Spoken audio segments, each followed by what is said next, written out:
কোনোদিন চাচার উপরে ক্ষমতা দেখাবেন না। মা চাচি খালা ফুফুর উপরে রাগ করে কোনো কথা বলবেন না। বউকে মারতে যাবেন না, গালি দিবেন না।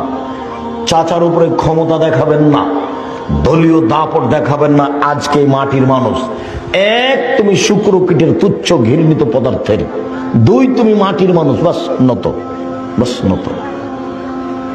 সচ্ছল অসচ্ছল দান করো, জান্নাত আছে। দুই, রাগ মিটিয়ে দাও, রাগ দেখায় না, জান্নাত আছে। তিন, মাফ। মাফ, শুধু খালি মাফ, ছাড়। খুব মেজাজ খারাপ, মনে হচ্ছে যে চাচাকে চাঁপাইনবাবগঞ্জের ভাষাতে চাচাকে সেটে নিব। চাঁপাইনবাবগঞ্জের ভাষা রে, মুখ বন্ধ করে দেবা। জান্নাত হবে ইনশাআল্লাহ। জান্নাত তোমার জন্য, জান্নাত তোমার জন্য। সম্মানিত